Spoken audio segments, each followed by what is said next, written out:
Será que a gente pode considerar tanto a Tessaiga quanto a Tenseiga como se fossem crias do Ino no Taisho, ou pai de Inuyasha? A discussão desse vídeo é justamente sobre isso, então fica até o final. Olá meus queridos, eu sou Avalon das páginas Avalon Geek e hoje venho com uma nova discussão a respeito de Inuyasha, o universo desse anime maravilhoso, com vocês, justamente para tentar chegar em alguma conclusão. Então, esse vídeo aqui é uma discussão e eu quero saber a opinião de vocês no final nos comentários, né? Então, não se esqueçam, vocês vão comentar tudo que vocês acham aí embaixo. Deixem o like se gostarem do vídeo e vamos nessa! Eu resolvi trazer essa discussão aqui pro canal porque eu fiquei me questionando, observando algumas cenas tanto do anime quanto relendo alguns pontos do mangá.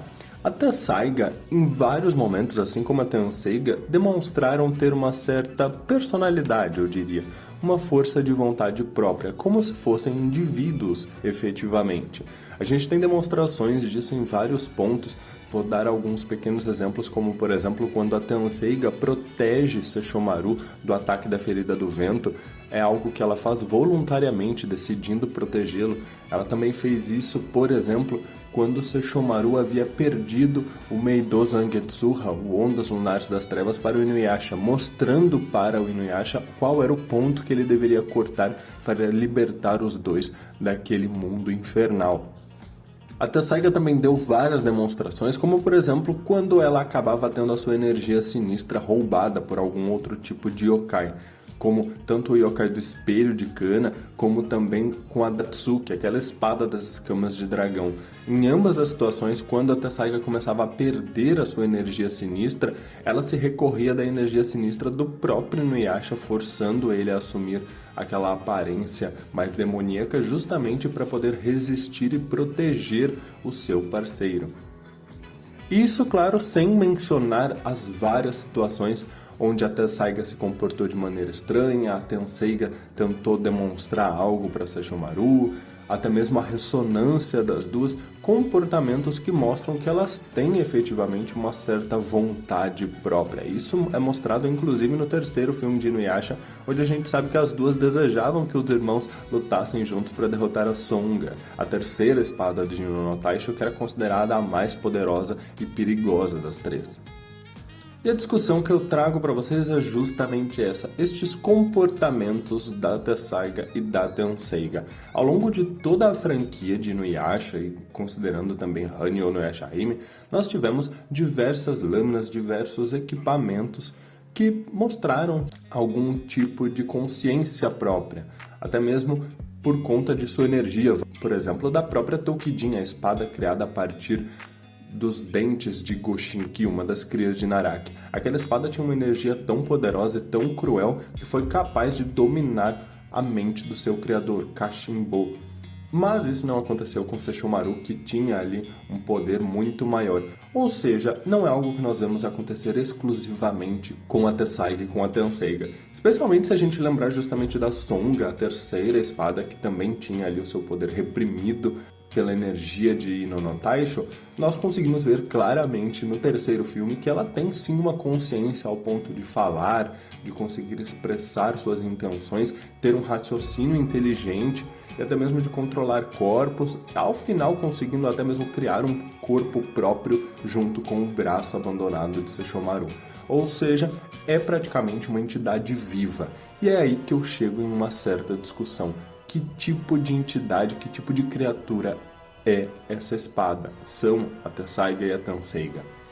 Eu não vou entrar no mérito da Songa aqui, porque a gente não tem informações de qual a sua criação, qual a sua origem, é tudo muito nebuloso e provavelmente a gente nunca nem vai saber, então fica difícil discutir isso.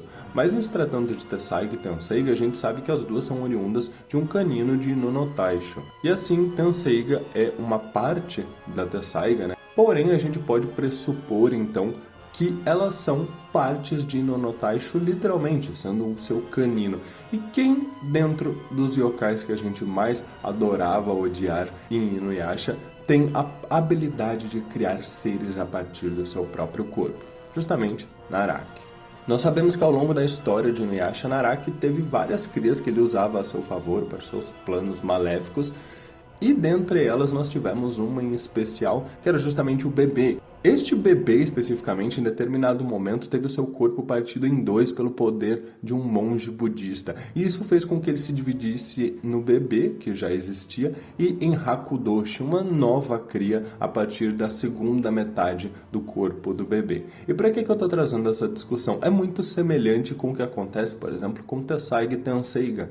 Nós sabemos que Tessaiga e Tenseiga foram criadas a partir de uma única espada, que era a Tessaiga. E a partir de um determinado ponto, elas foram divididas em duas, justamente para que Tenseiga pudesse conter o Ondas Lunares das Trevas.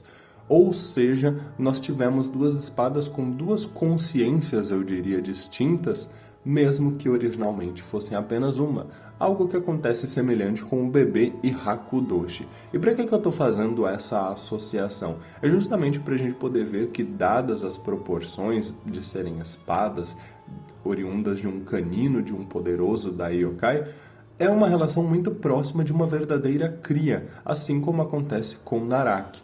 E eu acho interessante a gente ter essa discussão aqui, porque até então, até Inuyasha, Naraki era basicamente o principal yokai, para não dizer o único, que nós sabíamos que tinha essa habilidade de fazer crias a partir do seu próprio corpo. Justamente, eu imaginava, sempre imaginei, não sei se vocês também comentem aí, pelo fato dele ser a criação de vários yokais. Então, eu sempre entendi que mesmo com o poder da Joia de Quatro Almas, ele poderia usar essa habilidade para dividir partes que até então eram outros yokais de seu corpo para dar origem a um novo yokai. Eu achava inclusive que era algo específico dele por ser um meio yokai oriundo da união de vários yokais com o corpo humano.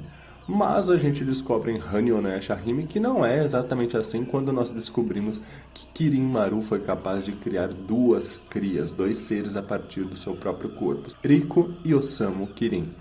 E aí eu me questiono com vocês, se Toga, assim como Kirin Maru, eram dois grandes yokais poderosos, cada um do seu respectivo território, mas sem necessariamente nenhuma particularidade semelhante a Naraki, sendo yokais poderosos, yokais de combate, qual seria a diferença de que Kirin Maru, que criou um ser a partir de um chifre cortado, para Tuga, que criou uma lâmina a partir de um canino?